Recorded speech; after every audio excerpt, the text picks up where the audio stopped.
반갑습니다. 우리 옆에 있는 분들 같이 인사하겠습니다. 반갑습니다. 우리 오늘 창세기 18장을 같이 공부하도록 하겠습니다. 우리가 지난주에는 이제 창세기 17장을 봤습니다. 17장에는 참 중요한 내용이 있죠. 아브라함이 그토록 하나님의 말씀을 의심하고 하나님의 말씀에 대해서 딱 믿지는 못했어요. 그렇기 때문에 하나님께서는 아브라함의 이름을 바꿔주십니다. 아브람에서 아브라함이라고 하는 이름을 바꿨어요. 아브라함이라고 하는 건 아부라고 하는 것은 아버지라는 뜻이에요. 그래서 고귀한 아버지라고 하는 뜻입니다. 그런데 그게 아니라 이제는 아브라함, 즉 열국의 아버지, 여러 민족의 아버지가 될 것이다 라고 하면서 그의 이름을 바꿔주십니다. 그래서 하나님께서 아브라함에게 약속하신 것들이 반드시 이루어질 것이다 라고 하는 어떤 의미에서 이름을 통해서 그로 하여금 계속 그 이름을 들을 거 아닙니까? 아, 그렇구나. 나는 열국의 아버지구나. 나는 여러 민족의 아버지가 될 것이구나. 분명히 하나님께서 나에게 여러 민족을 주시고 또 저 약속하신 땅을 주셔서 하나님의 통치가 실현되게 하시겠구나 라는 것을 계속적으로 기억나게 하신 것이죠. 뿐만 아니라 하나님께서는 할례를 명령하십니다. 이 할례라고 하는 것을 이제 그에게 하나님의 언약 백성이라는 것을 확실하게 인쳐주시는 장면을 보게 되어지는 것이죠. 그래서 아브라함의 존재가 바뀌었고요. 그것으로 말미암아 할례를 통해서 하나님의 분명한 언약 백성이 되었다는 것을 인쳐주시기까지 함으로써 이제는 아브라함이 완전히 존재가 바뀐 자라인 것을 이제 창세기 17장에서 우리는 보게 되는 것이죠. 약간 하울링 나는 것 같아요. 그래서 이거는 우리에게 어떠한 표현이냐면 하나님께서는 우리도 마찬가지입니다. 예수 그리스도를 믿는 자들에게 성령을 인쳐주시고 뿐만 아니라 세례를 주심을 통해서 우리로 하여금 하나님의 언약 백성이 되었다는 것을 분명하게 인식시켜 주시고 기억나게 하시는 모습을 우리는 보게 되는 것이지요. 그래서 성령으로 인침받고 하나님의 언약 백성이 되어진 우리는 또 어떤 삶을 살아가는 것이 하나님 앞에 마땅한가? 바로 오늘 이제 18장 말씀을 통해서 우리는 살펴보도록 하겠습니다. 존재가 변화되어진 아브라함, 이름이 바뀌고 그 다음에 하나님께서 할례를 명하심으로써 언약의 표징을 몸에 지니고 있는 그 아브라함, 오늘 18장에 보시면 어떤 내용이 나오냐면 여호와께서 이제 마물의 상수리들이 있는 곳에서 아브라함에게 나타나세요. 근데 아브라함은 그때 뭐 하고 있냐면 날이 뜨거웠을 때 장막문에 앉아 있습니다. 그렇지 않겠습니까? 뭐 약 사막 지역이기 때문에 앉아 있는 거예요. 장막문에 이게 앉아 있는데 뜨거운 이제 그늘 같은 데서 이제 뜨거움을 피해서 앉아 있었겠죠. 근데 이제 누군가가 나타납니다. 그래서 2절에 보시면 눈을 들어 본즉 사람 셋이 맞은편에 서 있어요. 딱 눈을 딱 들어봤는데 사람 셋이 있는 거예요. 그랬을 때 이 사람이 지금 어떻게 하냐면 그들을 보자마자 장막문에 달려가서 영접을 합니다. 몸을 땅에 굽혀 이르되 내 주여 내가 주께 은혜를 입었사오면 원하건대 종을 지나가지 마시옵고 물을 조금 내가 가져올 테니까 여기서 발을 좀 씻으시고 나무 아래서 쉬었다가 마음을 상쾌하게 하신 후에 지나가십시오 라고 이야기를 합니다. 여기서 보게 되어지면 아브라함이 지금 하나님을 영접했다라고 보는 사람들도 있는데 그렇지가 않을 것 같아요. 왜 그러냐면 지금 여기서 보게 되어지면 하나님을 영접했다기보다는 사람을 그냥 본 거예요. 사람을 보고 지나가는 나그네로 알고 그럼에도 불구하고 그들에게 몸을 굽히기도 하고 급히 달려가가지고 막 그들을 영접하고 그 다음에 그들을 이제 대하는 모습을 이제 보게 되는 것이죠. 그러면서 이제 물을 조금 내가 가져올 테니까 좀 쉬었다 가라고 얘기하고 또 5절에 보면 떡을 조금 갖고 올 테니까 당신들의 마음을 상쾌하게 하신 후에 지나가라 이렇게 말하는 거 봤을 때 이제 지나가십시오라고 얘기하는 건 뭐예요? 나그네 아닙니까? 나그네라면 지나가겠죠. 만약에 나그네가 아니라면 거기서 머물 텐데 이제 나그네로 알았기 때문에 아브라함이 이야기할 때 물과 떡을 내가 조금 갖고 올 테니까 이것을 먹고 마신 다음에 지나가라 이렇게 이야기를 하는 겁니다. 그랬을 때 아브라함은 보면 이제 뭐 물도 조금이고 떡도 조금이고 많이 가져올 생각은 안 하는 것 같아요. 물도 조금 갖고 오고 떡도 조금 갖고 오면서 이제 이야기를 하는 것이지요. 그러면서 여기서 아브라함의 자세를 보면요. 6절에서 급히 장막에 들어가서 사라에게 이르되 속히 고운 가루 세 쌀을 가져다가 반죽하여 떡을 만들도록 이야기를 합니다. 여기서 이제 고운 가루 세 쌀이라고 하는 것은 뭐냐면 이게 굉장히 귀한 재료예요. 성전에서 이제 진설병을 만들 때 쓰는 재료이기도 합니다. 그리고 세 쌀이라고 그러면 굉장히 많은 양이에요. 여기서 보면 한 쌀가 8리터입니다. 8리터로 얘기하면 8리터니까 뭐 몇 리터죠? 세수하면 24리터잖아요. 그러니까 굉장히 많은 사람들이 먹고 남을 정도의 양을 지금 명령하고 있는 것이죠. 게다가 아브라함은 또 가축대로 막 달려갑니다. 이제 뭐 사실 아브라함은요 그동안 하나님께서 축복해 주셔갖고 쌓은 재산이 굉장히 많아요. 그래서 가축대로 가가지고 달려가가지고 좋은 송아지를 잡지요. 그래서 하인에게 주어서 그것을 급히 요리하게 만듭니다. 여기서 이제 송아지도 마찬가지로 아주 귀한 그 요리 중에 하나인 거예요. 소도 아니고 돼지도 아니고 이게 뭐 물론 이제 이스라엘 백성들은 이제 돼지를 안 먹지만 이 소의 새끼 아닙니까? 송아지. 그러니까 이건 아주 귀한 사람을 대접할 때 쓰는 어떤 이런 식재료인 거죠. 그러니까 지금 뭐 송아지를 잡아가지고 이제 야들야들한 그 고기를 만들도록 하고 있습니다. 그래서 급히 요리하라고 얘기하고요. 그 다음에 아브라함은 어떻게 하냐면 또 그들에게 엉긴 젖과 우유와 하인이 요리한 송아지를 가져다가 그들 앞에 차려놓고 나무 아래 모셔서 섬에 그들이 먹었다 이렇게 이야기를 합니다. 제가 생각할 때는 요리 시간 굉장히 많이 걸렸을 것 같아요. 송아리 잡아가지고 여러분 요리하려면 그거 꽤 많이 걸리잖아요. 시간이요. 여러분 그걸 다 자르고 뭐 그다음에 뭐 굽거나 삶거나 해가지고 하려면 시간 무지하게 걸려요. 잠깐만 있으라고 얘기했지만 분명히 1시간 이상 걸렸지 않았을까 이런 생각이 드는 거예요. 그래서 요리를 아주 그냥 푸짐하게 제가 봤을 때 뭐 물 조금 뭐 이 떡 조금이 아니라 무지하게 상다리가 부러질 정도로 지금 아주 그냥 거하게 대접을 하는 모습을 보게 되어지는데 여기서 엉긴 젖이라고 하는 것은 뭐냐면 그 우유를 이제 그 발효해 갖고 하는 건데 뭐 버터라고 번역이 되어 있는데 이제 버터라기보다는 우리가 이제 먹을 때 요플레 같은 거 있지 않습니까? 이게 소화를 돕는 그 역할을 하거든요. 그러니까 이 사람이 지금 그 송아지도 대접하고 떡도 대접하고 물도 대접하고 거기다가 이제 다 먹고 난 다음에 디저트까지 완전히 풀 세트를 해가지고 지금 이 세 사람 나그네들한테 대접을 하고 있는 모습을 보게 되는 거예요. 그러니까 지금 아주 좀 과할 정도로 대접을 하고 있다라는 생각이 듭니다. 그래서 보게 되어지면 지금 두 가지가 있어요. 아브라함의 자세와 아브라함이 지금 그들을 대접하는 재료 같은 걸 보면 너무나 귀한 손님을 지금 맞이하는 것처럼 보이는 거예요. 근데 그 사람들은 그냥 지나가는 사람들이잖아요. 하나님을 영접한 게 아니에요. 왜 그걸 우리가 알 수 있냐면 히브리서 13장 1절 2절에도 보면 뭐라고 되어 있냐면 형제 사랑하기를 계속하고 손님 대접하기를 잊지 말라. 이로써 부지 중에 천사들을 대접한 이들이 있었다. 이렇게 얘기하는 거예요. 부지 중에 알지 못하는 그 가운데에 천사를 대접한 사람이 있었다. 그게 누구냐면 바로 아브라함을 지금 히브리서 기자가 이야기를 하고 있는 거예요. 이것을 통해서 우리는 뭘 알 수 있냐면 아브라함은 지금 하나님을 영접한 게 아니라 정말 지나가는 나그네인 줄로 알았지만 그럼에도 불구하고 그의 태도와 자세와 하는 그런 극진한 그 섬김을 보면 야 이거 과할 정도로 대접하고 있다라는 것을 우리가 알 수가 있지요. 그들이 먹을 때 보면요, 그들은 이제 앉아서 먹고 있고요. 아브라함은 지금 그들을 모셔 섬에 그들이 먹고 있을 때 서 있는 거예요. 뭐 약간 뭐 이게 종처럼 그들을 이제 잘 섬기고 있는 모습을 우리가 보게 되는 것이지요. 그래서 이렇게 과도할 정도로 지금 왜 이렇게 성경 기자가 이렇게 쓰고 있느냐를 우리는 좀 뒤에 한번 살펴보도록 하겠습니다.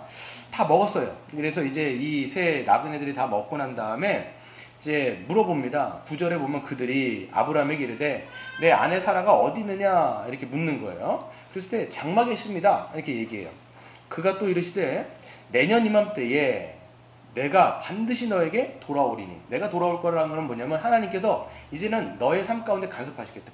여기서부터는 아브라함이 하나님이라고 알지 않았을까 약간 이런 생각을 해볼 수가 있습니다. 그래서 이맘때쯤에 왜 그러냐면 21장에 가보면 100세 지금 몇 세예요? 99세 아닙니까? 99세 때 이제 하나님이 오셨는데 100세가 되면 분명히 이제 사라가 애를 갖게 되어지는 나이가 되는 것이죠. 그래서 이맘때쯤에 내가 너에게 돌아올 것이고 내 아내 사라에게 아들이 있을 것이다 하시니 사라가 그 장막 문에서 이것을 들은 거예요. 그리고 어떻게 합니까? 11절에 보면 아브라함과 사라는 나이가 많고 늙었고 사라에게는 이미 여성의 생리가 끊어졌어요. 그러니까 12절에 보니까 사라가 속으로 뭐하고 있어요? 웃고 있는 거예요. 이게 어떤 모습이냐면 지금 사람들이 있고 아브라함이 있어요. 그리고 장막 문에 지금 저기에 사라가 있는 거예요. 하나님 이제 이 뭐 사람들이 얘기하는 거죠. 그 너 내년쯤에 이제 애가 생길 것이다. 그랬더니 지금 사라는 보이지 않지만 장막문에서 뒤에 속으로 막 웃고 있는 거예요. 막 웃고 있는 거예요. 17장에 보면 누가 웃었어요? 아브라함이 웃었거든요. 아브라함이 막 낄낄낄낄 속으로 엎어져서 웃고 있었는데 요번에도 장막문에 서가지고 뒤에서 속으로 막 웃고 있는 거예요. 내가 지금 나이가 지금 90세고 내일 이미 경수는 내가 다 끊어졌고 이 할머니가 지금 저 할아버지와 할머니 사이에 무슨 애가 있냐 진짜 웃긴다 하면서 막 키득키득 속으로 웃고 있는데 하나님께서 그냥 탁 얘기하시는 거죠. 13절에 보세요. 여기서 나의 주어가 이제 여호와께서 딱 얘기하는 거예요. 여호와께서 아브라함에게 이르시되 사라가 왜 웃으며 이르기를 내가 늙었거늘 어떻게 아들을 낳으리려 하느냐라고 얘기하죠. 여호와께 능치 못한 일이 어디 있느냐? 기한이 이를 때 내가 너에게로 돌아올 것이다. 이것을 탁 사라가 들은 것이죠. 그랬을 때 사라는 두려워하여서 부인하는 겁니다. 이제 아마 장막문에 있다가 막 뛰어나오면서 제가 그렇게 그런 말 하지 않았고 저는 웃지 않았습니다. 딱 얘기했을 때 하나님께서 뭐라고 말씀하세요? 아니야, 너 웃었어. 이렇게 이야기하시면서 다시 한번 말씀해 주시는 모습을 보게 되는 겁니다. 그리고 나서 이제 다 드시고 하나님께서 뭐 이제 천사들과 여기서 보면 정확하게 보면 세 사람인데 한 분은 하나님의 형상, 하나님께서 오신 것이고 두 사람은 천사예요. 이렇게 되어지는 거죠. 그래서 그 사람들이 거기에서 일어나서 소돔으로 향합니다. 두 사람만 소돔으로 향하고 이제 하나님께서는 이제 이 아브라함과 독대를 하시는데 소돔으로 향하고 아브라함은 그들을 전송하러 함께 나가니라. 아마 이제 아브라함이 전송하면서 물어봤겠죠. 뭐 식사는 맛있게 하셨습니까? 뭐 물어보면서 송아지 요리는 맛있었습니까? 뭐 이렇게 얘기를 했을 것 같아요. 그러면서 여호와께서 이르시되 내가 하려는 것을 아브라함에게 숨기겠느냐. 지금 누구에게 말씀하시냐면 하나님이 두 천사에게 얘기하는 거예요. 내가 지금 하려고 하는 것을 아브라함에게 내가 어떻게 숨길 수 있겠느냐. 숨길 수 있다라는 거, 숨길 수 없다라는 거예요. 숨길 수 없다라는 거예요. 다 이야기하겠다라는 거예요, 이야기하지 않겠다라는 거예요. 이야기하겠다라는 거예요. 그 내용을 두 가지로 이야기하는데 어떤 이야기를 지금 아브라함에게 이야기하시냐면 지금 어떤 분들은 이제 신학자들은 뭐라고 얘기하냐면 하나님께서 천상의 회의에서 하늘나라에서 일어난 일들을 지금 아브라함에게까지도 이야기하시는 거예요. 그러니까 여러분 생각해 보세요. 하나님과 언약을 맺은 이 아브라함의 지위와 그 지위가 얼마나 격상됐는지 살펴볼 수가 있는 것이죠. 지금 아브라함은 하나님의 천상회의에까지도 지금 동참하여서 하나님의 그 계시의 말씀을 지금 다 듣고 있는데 두 가지 말씀을 하시는 것을 볼 수 있습니다. 그게 바로 18절이에요. 아브라함은 강대한 나라가 되고 천하 만민은 그로 말미암아 복을 받게 될 것이 아니냐. 이거는 이미 여러 번 말씀하신 것이죠. 내가 너로 말미암아 큰 민족을 이루겠다. 그리고 내가 너에게 약속의 땅을 주겠다. 근데 이거에 대해서 구체적으로 더 말씀하시는 거예요. 뭐라고 말씀하냐면 너의 나라는 강대한 나라가 될 것이다. 왜? 너가 열국의 아버지가 될 것이니까. 강대한 나라가 되고 그 다음에 천하 만민이 너 때문에 큰 복을 받게 될 것이다 라고 말씀하시면서 19절에 보시면 더 확장적으로 한 번도 하나님께서는 아브라함을 택하시고 부르신 목적을 한 번도 말씀하신 적이 없어요. 근데 오늘 비로소야 아브라함에게 말씀하시는 거예요. 여러분 예수님도 보시면 한 번도 제자들에게 자기의 십자가 사역을 말씀하시지 않다가 나중에 3기 사역에 들어가면 나중에 자기가 어떻게 십자가에 달려서 돌아갈지를 나중에 말씀하시거든요. 오늘 마찬가지로 보면 하나님께서 아브라함을 부르신 목적과 이유를 여기서 분명하게 계시를 하시는데 그게 뭐냐면 바로 19절이에요. 한번 같이 읽겠습니다. 시작. 내가 그로 그 자식과 건속에게 명하여 여호와의 도를 지켜 의와 공도를 행하게 하려고 그를 택하였나니 이는 나 여호와가 아브라함에게 대하여 말한 일을 이루려 함이니라. 아멘. 그러니까 지금 하나님께서 아브라함을 부르시고 그로 말미암아 큰 민족을 이루는 목적이 뭐라는 거예요 지금. 여호와의 도를 지키게 하려는 거예요 지금. 여호와의 도를 지켜 의와 공도를 행하게 하기 위해서 아브라함을 지금 택하여 부른 것이고 그로 말미암아 큰 민족을 지금 만들려고 하는 거예요.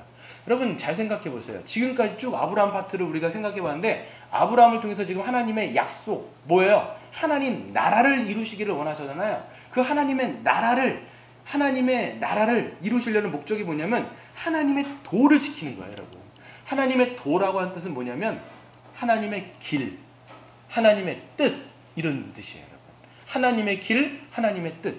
그래서 지금 아브라함으로 하여금 하나님의 길을 쫓아 따라오게 하려고 아브라함을 택하여 부른 것이죠. 여기서 의와 공도라고 하는 것은 그냥 간단하게 얘기하면 정의예요. 정의. 이 사회 정의 같은 그거보다 사실 더 고차원적인 측면을 얘기하지만 하나님의 뜻을 아브라함으로 하여금 실현시키게 하기 위해서. 그럼 잘 생각해 보세요. 창세기 10장에 하나님께서 다 심판하시고 노아를 통해서 큰 민족을 이루셨잖아요. 셈과 함과 야벳을 통해서 그 나라들이 형성됐지만 그들이 하나님의 도를 쫓아가요? 아니면 하나님의 도와는 반대로 가요? 반대로 가서 결국은 바벨탑을 쌓는 모습을 보잖아요.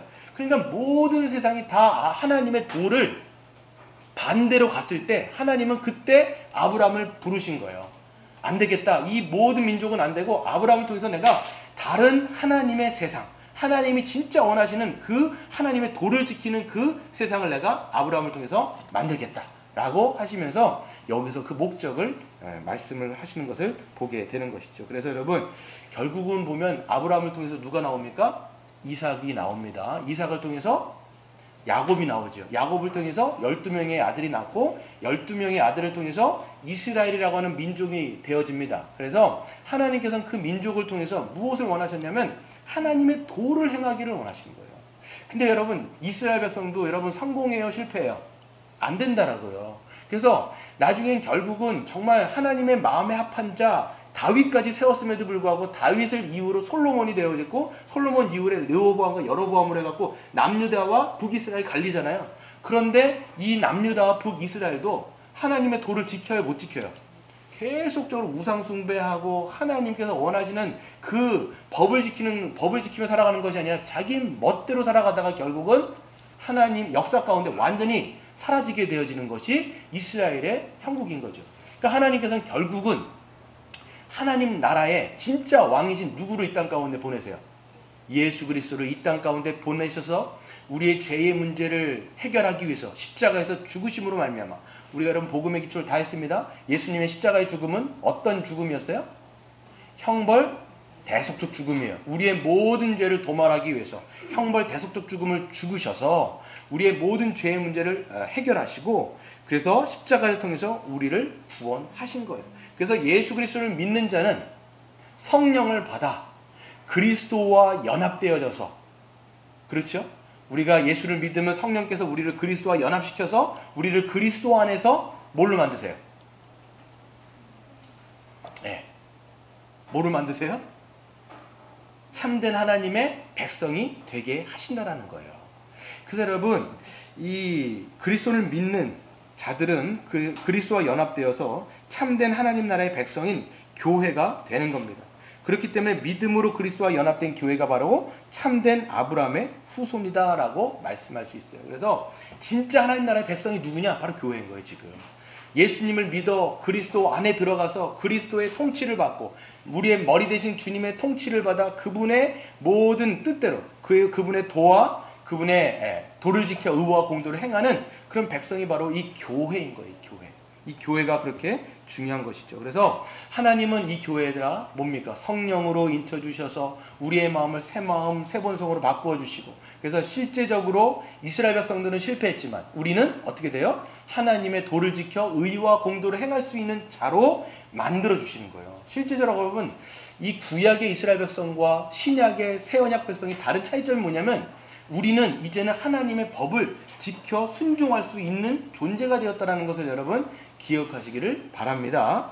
그래서 여러분 구약의 언어로는 이제 여호와의 도를 지켜 의와 공도를 행한다라고 얘기하는데 그 여호와의 도를 지키는 것이 신약적인 언어로 가면 그게 뭘까요? 뭘 것 같아요? 하나님의 뜻대로 여러분 살기를 원하시잖아요. 우리도 여러분 하나님 백성이에요. 아브라함의 참된 자손은 우리 이 뭡니까? 교회잖아요. 교회가 그러면 하나님께서 교회를 부르신 목적이 뭐겠어요? 하나님의 도를 지켜 의와 공도를 행하게 하나님 부르셨단 말이에요. 여러분 그거를 구체적인 여러분 언어가 뭘까요? 그 도를 지키는 게 뭐예요? 하나님의 의와 공도를 지키는 게 뭡니까? 어떤 삶이에요? 순종. 어떤 거에 순종일까요? 순종은 어떻게 보면 수많은 것이 여러 가지가 있는데 여러분 어떤 거에 순종해야 될까요? 우리가? 예? 사랑이에요. 사랑. 예, 사랑이에요. 정확합니다. 그래서 구약의 언어는 도를 지켜 의와 공도를 행한다라면 이게 신약으로 넘어오면 바로 사랑이라는 거예요.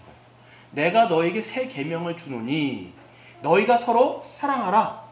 너희가 서로 사랑하면 이로써 세상 사람들이 너희가 내 제자인 것을 알 것이다 이렇게 말씀하시는 거예요. 그러니까 여러분 교회, 하나님의 참된 언약 백성인 교회는 서로 사랑함으로써 우리가 여호와의 도를 지켜 의와 공도를 행하는 삶으로 드러나는 것을 성경은 이야기하고 있습니다. 그래서 하나님은 그 나라 백성인 교회가 새 언약을, 새 계명을 지켜서 순종함으로써 서로 사랑하며 돌보며 살아가기를 기뻐하는데, 그래서 여러분 오순절 성령 강림 때에 교회가 태동되어집니다. 그래서 교회는 만들어지는 게 우리 인간이 만든 것이 아니라 성령께서 친히 오셔서 하나님의 창조물이 바로 교회라고 말씀드렸어요. 그렇기 때문에 이 새 언약 백성인 교회가 탄생되어지고 초대교회들이 행하지는 모습이 뭐였어요? 초대교회가 어떤 모습으로 보였죠? 어땠습니까? 사랑하는 모습을 굉장히 봤죠. 왜 그러냐면 그 사람들이 막 이제 그리스도 안에 들어갔고 성령을 받았는데, 이제 보면 어떻게 됩니까? 사람들의 필요를 따라서 자기의 소유를 팔아서 다른 가난한 사람들을 돕고 도우면서 서로를 위해서 살아가는 모습을 우리는 초대교회를 통해서 봤단 말이에요. 여러분 초대교회는요, 인간적인 제도로 그렇게 만든 게 아니에요. 그렇게 살아가십시오. 사람들이 막 사도들이 막 그들로 하여금 제도를 만들고 정치적으로 해가지고 뭐 사람들로 헌금을 걷어가지고 막 그렇게 한 것이 아니라 성령을 받은 자로서 새 마음과 새 본성을 가진 자로서 그들은 기쁨과 자원하는 마음으로 옆에 있는 지체들을 내 몸으로 받아들였기 때문에 그들의 필요를 채우기 위해서 자기의 것들을 나눠주는 삶을 살았다는 것이 바로 사도행전 2장의 모습을 우리는 보게 되는 것입니다. 그래서 여러분 우리가 오늘 아브라함이 나그네를 과하다고 할 정도로 극진히 환대하는 모습을 통해서 이 교회에게 시사하는 바가 굉장히 큽니다. 아브라함의 지금 환대를요, 여러분 우리가 이제 구약 성경을 보면서 왜 이렇게 길게 썼을까? 여러분 생각할 때 좀 과하다는 생각이 들죠. 아브라함 왜 이렇게 저렇게 나그네를 대접하는데 왜 이렇게 과하게 대접하는가라고 우리는 생각할 수도 있고요. 아브라함의 태도라든지 아브라함이 했던 어떤 재료 같은 거를 보면 너무나 세세하게, 너무 자세하게 쓰고 있다는 것을 우리가 알 수 있어요. 이거는 지금 어떤 거냐면 오늘 이 창세기의 구조 자체가 어떤 모양이냐면 이렇게 보시면 돼요.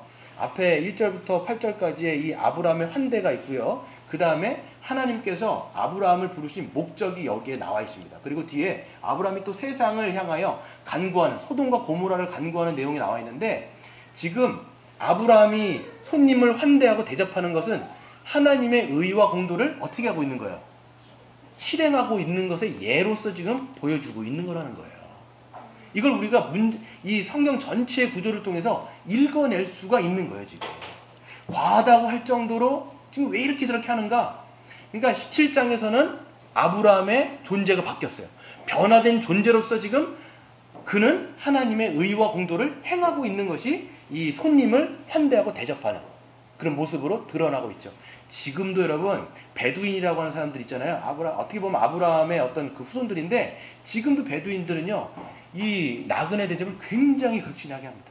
지금도 여러분, 지금도 그런 문화가 아직까지 남아 있어요. 그래서 여러분 보게 되어지면 하나님의 언약 백성인 교회가 서로를 어떻게 섬기고 돌보고 사랑해야 되는지를 아브라함의 모습을 통해서 우리는 볼 수가 있어요. 여러분 우리의 1차적인 이웃은 누굴까요? 우리의 1차 이웃은 누굴까요? 교회 지체예요. 그리고 2차 이웃이 바로 세상인 거예요. 그래서 여러분 먼저 우리가 그리스도의 그 사랑으로 사랑해야 될 대상은 누구냐면 여러분 옆에 있는 그리스도 안에 한 몸 되어지고 한 세 사람이 되어지는 이 교회가 지금 가장 먼저의 이웃인 거예요. 그래서 누구를 먼저 사랑해야 되느냐? 여러분 지체를 먼저 사랑하셔야 돼요. 여러분 우리가 세상 사람들한테는 지체라고 얘기하지 않습니다. 하지만 하나님께서는 우리를 성령 안에서 우리를 하나로 만드셨어요. 그래서 여러분 우리 서로를 뭐라고 얘기합니까? 지체다 얘기하는 거예요. 지체, 성도다 얘기하는 거예요. 지체라고 얘기한 건 뭐냐면 서로 뭐가 되어 있는 거예요? 연결되어 있다는 거예요. 저와 권사님이 연결되어 있고 집사님이 연결되어 있고 이렇게 다 연결되어 있는 거예요. 연결되어 있기 때문에 1차 이웃인 겁니다. 그래서 서로 우리가 사랑할 대상은 바로 이 지체고요. 그 다음에 2차적인 대상이 바로 여러분이 세상에서 나아갔을 때 사랑하는 그 이웃들, 그들을 또 이렇게 우리가 서로 사랑하는 모습을 보이는 것이죠. 그래서 하나님은 우리를 성령 안에서 한 몸으로 한 가족으로 만드셨고 주님의 몸된 교회가 되게 하셨어요. 그렇기 때문에 우리 안에 먼저 의와 공도, 즉 사랑으로 서로 섬기고 돌보는 것이 마땅합니다. 아브라함의 극진한 환대를 보면서 우리 교회가 지향할 바를 우리 한번 묵상해 보도록 하겠습니다. 첫 번째를 보면요, 우리의 지체를 향한 사랑과 섬김과 돌봄의 한계를 자꾸 넘어서야 돼요. 여러분 기억하셔야 돼요. 아브라함의 환대를 보면서 여러분 과하다고 생각하시죠? 너무 과하지 않는가? 뭘 저렇게까지 섬기지? 라고 생각하는데, 여러분 우리의 섬김은요 끝이 없어요. 끊임없이 여러분의 지체들, 여러분 우리의 이웃을 끊임없이 사랑해야 되는데, 그 한계들을 잠깐만 넘어가셔야 돼요. 여러분 우리가 섬길 때 보면 이 정도면 됐다 이렇게 생각할 때가 많아요. 이 정도면 됐지 뭐. 내 시간이라든지 내 물질이라든지 내 에너지라든지 내 재능이라든지 이 정도 섬기면 되지 않았는가 라고 자꾸만 자기의 한계를 두시는 분들이 있어요. 내 한계를 자꾸만 둬요. 근데 여러분 그 한계를 잠깐 두시면요, 처음에는 그게 이 정도면 됐다라고 만드는데 나중에는 이것을 자기 만족으로 삼아봐요. 이 정도면 됐다라고 하면서 자기 만족하는 거예요. 자기 만족하고 더 섬길 수 있는데, 더 내가 나갈 수 있는데도 불구하고 더 나가지 않는 거예요. 그럼 여러분 자기 만족에서 끝나는 것이 아니라 더 하셔야 돼요. 더. 필요하면 자신의 시간을 더 드리고요, 필요하면 더 자신의 물질을 드리고 에너지와 은사와 재능을 아낌없이 드림을 통해서 자기의 한계를 자꾸만 깰 수가 있어야 돼요. 여러분 자기의 한계를 깰 때 영적인 성장과 영적인 성숙이 분명히 일어납니다. 근데 우리는 자꾸만 자기 한계를 넣어놓고 거기 안에서만 하려고 하고 그만큼 하고 자기는 만족하는 그런 모습을 이제 보게 되어지는 것이죠. 저는 이제 생각할 때 우리 교회가 조금씩 나아지고 있고 서로를 향해서 돌보고 섬기고 사랑하는 것이 점점 풍성해지고 점점 좋아지고 있다라고 저는 생각을 해요. 그럼에도 불구하고 이거는요 어떤 한계가 있지 않습니다. 누군가를 사랑하고 누군가를 돌보는데 한계가 있을까요, 없을까요? 없어요. 여러분 한계를요 자기가 세우지 마세요. 여러분 예수님이요 자기의 한계를 세워놓고 내가 이 정도 섬기면 되겠지 라고 하셨을까요? 여러분 예수님이 우리를 위해서 섬기신 섬김을 보세요. 내가 이 정도면 됐다라고 섬기셨어요? 아니면 죽기까지 섬기셨어요? 죽기까지 섬긴 거예요. 죽기까지 섬겼기 때문에 십자가에 당신이 십자가에 달리신 것이고 그것 때문에 우리가 구원받은 거 아니에요. 그 십자가의 사랑으로 우리가 구원받았다는 것을 안다라면 우리도 다른 사람을 향해서 우리의 섬김과 우리의 돌봄을 자꾸만 그 한계를 넓혀가는 거예요. 확장시키는 거예요. 그것이 바로 여러분 우리가 그 누굽니까? 누구의 기도죠? 뭐 지경 넓혀달라고 맨날 기도하잖아요. 그 누구 기도죠? 야베스의 기도. 맨날 그 기도를 언제 쓰냐면 우리 아파트 평수 넓혀줘요. 이딴 데서 쓰고 있어요, 여러분. 이거는요 그럴 기도가 아니라고요, 여러분. 하나님 내 어떤 그 통장의 지경을 네 입을 좀 다물어라 이렇게 하실걸요 아마. 그건요 그런 용도가 되는 게 아니라고요.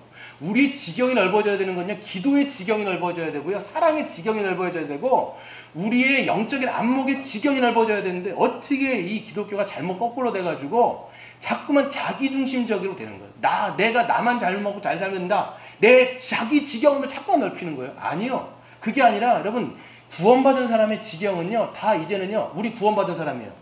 구원받았으면 이제는 자기를 위해서 살아가는 사람이 절대로 아니라고요. 근데 보면요 구원받았는데도 자기중심이야. 다 자기중심이에요. 여러분 자기중심에서 탈피 못한 사람은요 구원 못 받은 거예요. 제가 봤을 때.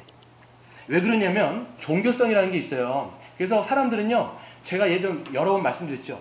이 중심이 바뀌지 않은 상태에서 여러분 컴파스를 계속 돌려보세요. 컴파스를 여기서 돌렸다가 여기다. 이게 여러분 자기 확장이에요. 이게 자기 확장. 이거는요 반드시 뭐가 돼야 돼요? 중심이 이쪽으로 바뀌어야 된다고요. 성령 받았다는 게 뭐냐면 내 중심에서 하나님 중심으로 바뀌었다 이 얘기하는 건데 어떻게 자기의 것을 자꾸만 넓히려고 하면서도 자기가 그리스도인이냐 라고 이렇게 얘기하냐고요. 절대로 그럴 수가 없습니다. 오늘 성경을 보세요. 아브라함의 존재가 바뀌었습니다. 하나님께서 할례를 확증하신 것처럼 우리로 하여금 성령으로 확증하셨어요. 그럼 이제 존재가 바뀌었다고요. 그러면 여기서 이제는 우리의 계속 지경이 넓혀지는 거예요. 계속 지경이 넓혀지는 거예요. 그래서 여러분의 한계를 두지 마세요. 내가 내 옆에 있는 사람들을 위해서 내가 어떻게 나를 드릴 것인지를 끊임없이 생각하셔야 돼요. 그게 여러분 기독교인이고 그게 하나님의 도를 지켜 의와 공도를 행하는 삶이라는 거예요. 여러분 그러려면 여러분 더 우리는요 깊숙이 서로를 알아가는 것이 필요합니다. 그냥 피상적인 관계 이거 여러분 접으셔야 돼요. 교회를 30년 20년 같이 다니지만 늘 그 사람의 피상적인 관계 늘 안녕 왔어요? 뭐 축복합니다. 사랑합니다. 당신은 사랑받기 위해 태어난 사람, 늘 당신은 사랑받기 위해 태어난 사람. 이거 뭐 맨날 말만 이러고 이 말만 이러잖아요. 우리가 구호도 아니고 맨날 당신은 사랑받기 위해 태어난 사람. 그렇죠. 당신은 사랑받기 위해서 태어난 거죠. 그럼 사랑을 좀 달라고. 근데 우린 늘 이제 노래는 그렇게 하고 맨날 이게 그냥 구호가 돼가지고. 예. 그런데 요즘 평안하시죠? 저도 평안해요. 평안하시죠?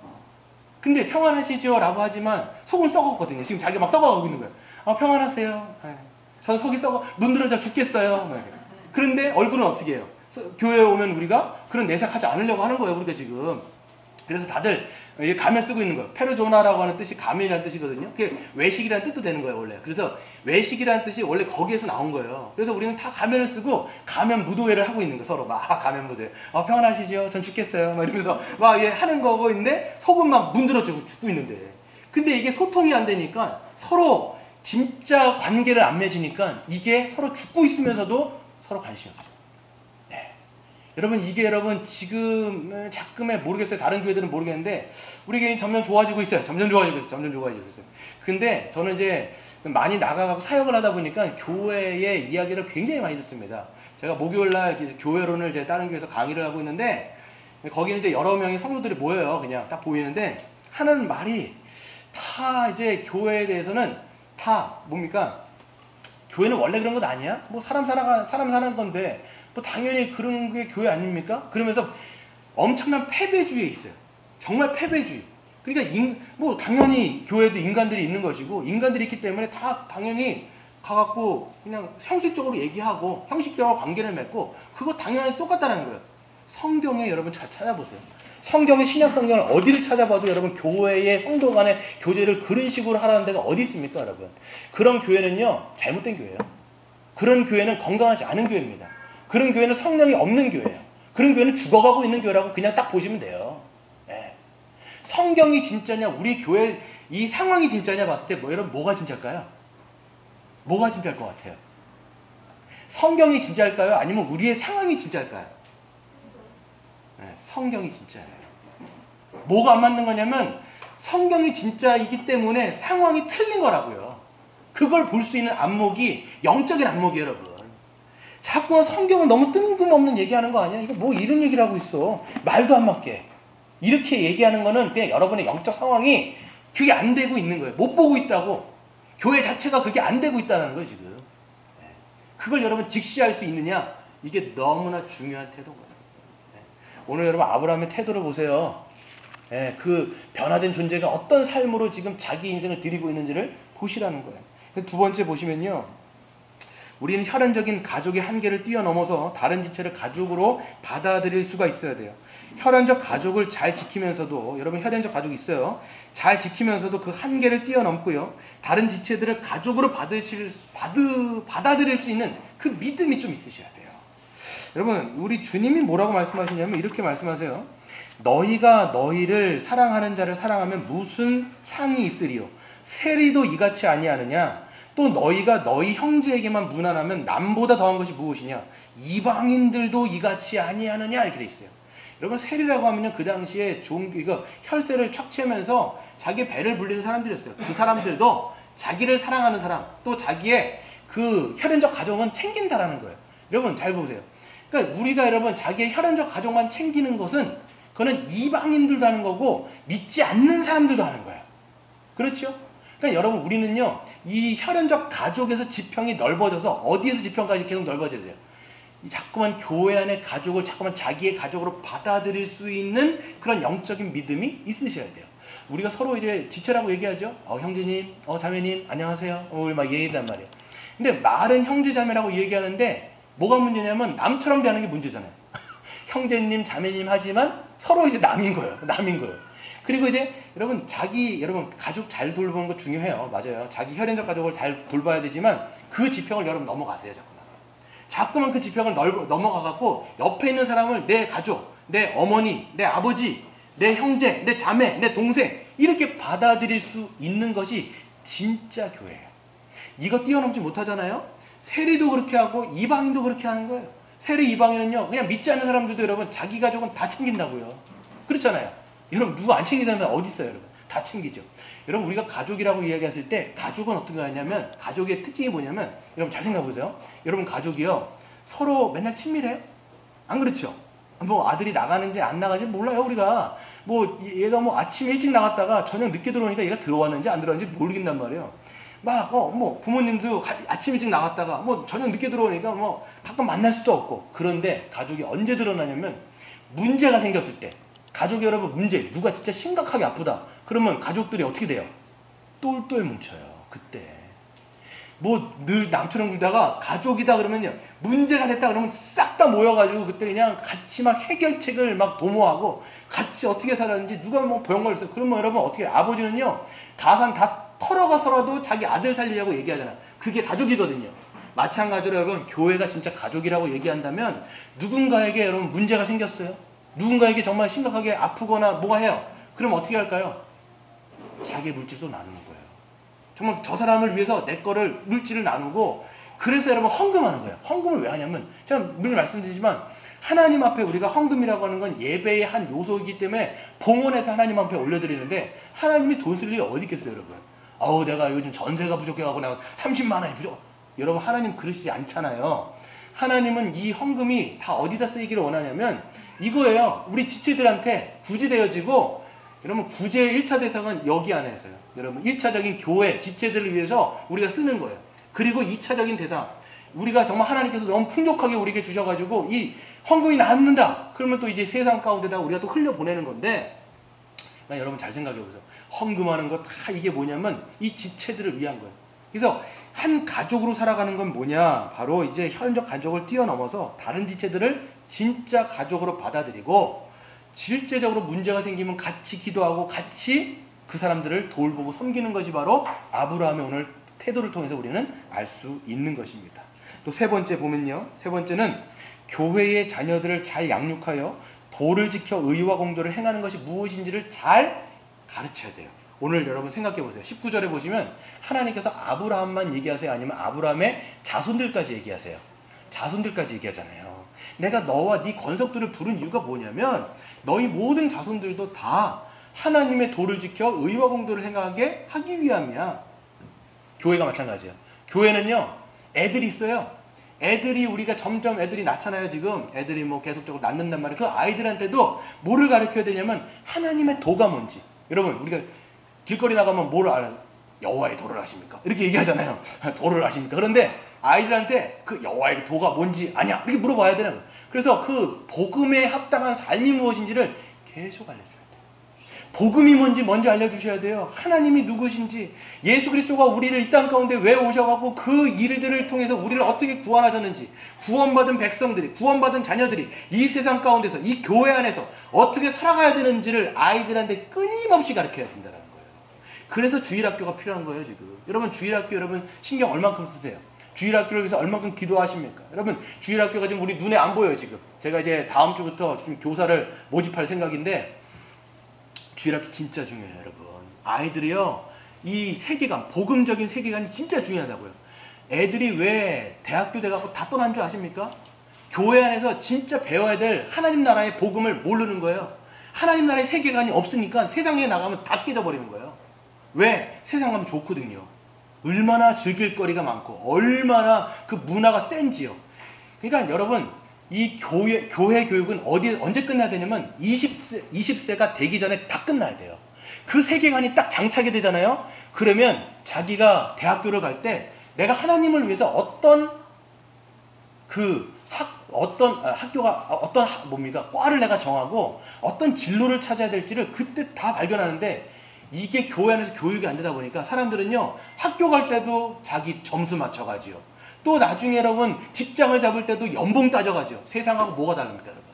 기독교 애들이라고 해갖고 여러분 세상하고 뭐가 다르냐고요. 왜 그러냐면 교회 안에서 교육이 안 됐다라는 거예요. 여러분 여호수아 2장에 보면요, 그 여호수아가 죽고 1세대가 싹 다 죽어버립니다. 그러면서 어떤 일이 발생하냐면, 여호와 때는요 하나님께서 실질적으로 하나님의 역사를 다 본 사람이에요. 그랬으면 그 여호와의 1세대들이 뭐 했어야 돼요? 2세대들한테 하나님이 누구신지를 그 분명하게 알려주고 하나님의 역사에 대해서 분명하게 알려줬으면 그런 사사기가 오지가 않죠. 근데 거기 뭐라고 되어 있냐면 여호와서 2장에 1세대가 다 죽을 때 여호와에 대해서 이 얘기를 안 한 거예요. 다음 세대를 세우지를 못한 거예요. 그랬더니 모두가 여호와가 누구신지를 알지를 못하더라. 그러고 나서 사사기, 그 당시에 여호와가 없으니 모두가 다 자기의 소견에 옳은 대로 했다. 이렇게 되는 겁니다. 우리 교회 여러분, 다음 세대를 세우려고 하면 뭘 해야 되냐면 그 아이들 교육 잘 시켜야 돼요. 여호와의 도가 무엇인지를 끊임없이 알려주고, 네가 하나님 앞에서 누구냐, 교회 앞에서 누구냐, 세상 앞에서 누구냐 알려주시라고요. 알려줘야 돼요. 맨날 야, 너 그거 해갖고 밥 벌어먹고 살겠냐? 너 그런 거 하면 너 손 빨아 이놈아. 너 임마 대학 가서 미팅할래? 공장 가서 미팅할래? 맨날 이런 얘기는 하고 있고, 응? 너 30분 더 공부하면 네 남편 직업이 바뀐다 이놈아. 이런 얘기는 그냥 세상에서 하는 거예요. 세상에서 하는 거예요. 집에서도 맨날 우리가 여러분, 그러니까 여러분, 교육은요, 교회 교육도 중요하지만 그 가정 교육이 더 중요해요. 가정에서 여러분, 하나님을 섬기는 사람이요, 하나님의 세계관을 자꾸만 그 부모는 알려줘야 돼요. 근데 맨날 공부하는 이유가 너 이거 해갖고 인마 잘 밥 벌어먹고 살아야 될 거 아니야 인마. 맨날 이런 식으로 가르쳐버리고 맨날 돈 얘기하잖아요. 애들이 그러면 돈 맨날 그 동그라미 먹으면 사람 얼굴도 동그라미잖아요. 그러면 이 사람은 얼마짜리, 이 사람은 얼마짜리, 맨날 이거 배우는 거예요 여러분. 아빠가 엄마가 맨날 그 얘기하는데 애들 뭐 보고 배우겠습니까 여러분. 그러니까 여러분, 교회 교육도 중요하고 여러분 가정 교육이 중요한데 이런 것들이 잘 전수가 돼야지, 여러분이 잘 하셔야지, 제가 잘해야지 이 애들이 잘 여러분 성장해가지고 진짜 여호와의 도가 무엇인지를 알고 내가 왜 공부를 해야 되는지를 알고 공부해갖고 남 주는 거구나 이걸 배우는데 맨날 교회 안에서 너만 잘 되라 이렇게 얘기해버리면 어떻게 아이들이 정말 하나님의 사람으로 클 수가 있겠냐고 여러분 알 수가 있는 것이죠.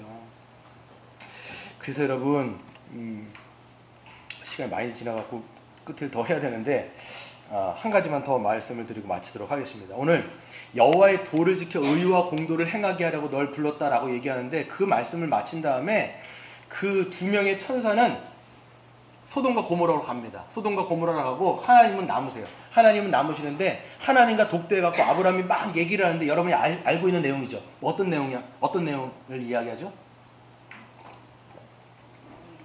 그렇죠. 의인 얘기를 막 하는 거예요. 하나님께서 내가 지금 소돔과 고모라가 너무 이상해가지고 그 부르짖음을 들여갖고 보고 내가 심판하려고 간다 이렇게 얘기하니까 아브라함이 얘기하는 거예요. 하나님, 의인도 있지 않습니까? 이거 누군가 신학자들은 이걸 따져 묻는다고 했는데 따져 묻는 게 아니에요. 지금 하나님이 의로우신 분이면 하나님의 그 의로우신 속성에 맞도록 아브라함은 강구하는 거예요. 하나님은 의인이시고 하나님은 의로우신 분인데 어떻게 저기 만약에 의인이 50명이 있으면 그 불의한 사람들과 함께 의인들을 왜 싹 다 멸망시키십니까? 이건 하나님의 속성이 맞지 않지 않습니까? 의인 50명이 있으면 어떻게 하시겠습니까? 이렇게 묻는 거예요.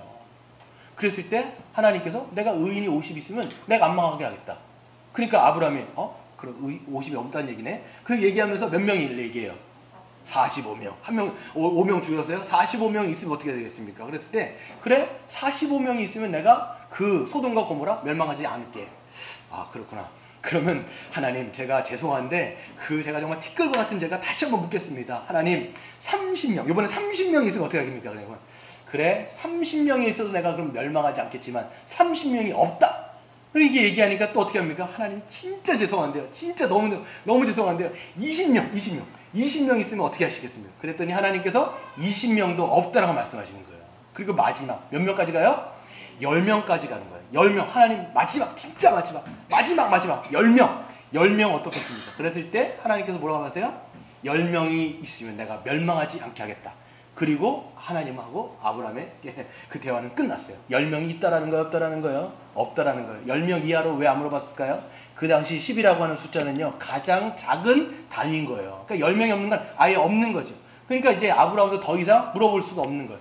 여기서 여러분 제가 알 수 있는 건 뭐냐면 하나님과 이 언약을 맺은 아브라함의 관계가 얼마나 친밀했냐라는 거예요. 저 죽어가는 세상을 위해서 하나님한테 이렇게 무겁고 또 물어보고 또 물어보고 하나님은 한 번도 짜증 안 내요. 제가 하나님이었으면 야 그만해라. 아 나 진짜 짜증난다. 막 이랬을 것 같은데 물론 제가 하나님이 아닌 게 다행이죠. 그러니 하나님은 이거를 다 들으신 거예요. 다 들으시고 아브라함의 얘기를 다 들으신 다음에 어떻게 하세요? 그 아브라함의 그 기도를 들으시고 하나님께서는 그 마음을 생각하신다는 걸 우리는 볼 때 여러분 이 교회 하나님과 언약을 맺어서 아브라함의 참된 후손인 이 교회를 하나님께서는 어떻게 보시냐라는 거예요. 이 교회는요 하나님 앞에 의와 공도를 행하는 방식 중에 하나가 뭐냐라고 했을 때 세상을 위해서 기도하는 것도 하나가 되어지는 거예요. 우리가 서로 사랑하는 것도 되어지지만 이 세상 가운데 여러분 세상 한번 보세요. 소돔과 고모라는요 지금으로 말하면 믿지 않는 세상이거든요. 이 믿지 않는 세상 어떤 것 같아요? 좋아 보여요? 나빠 보여요? 어때 보입니까 여러분? 이 세상이 이 세상은 불의한 세상인 거예요.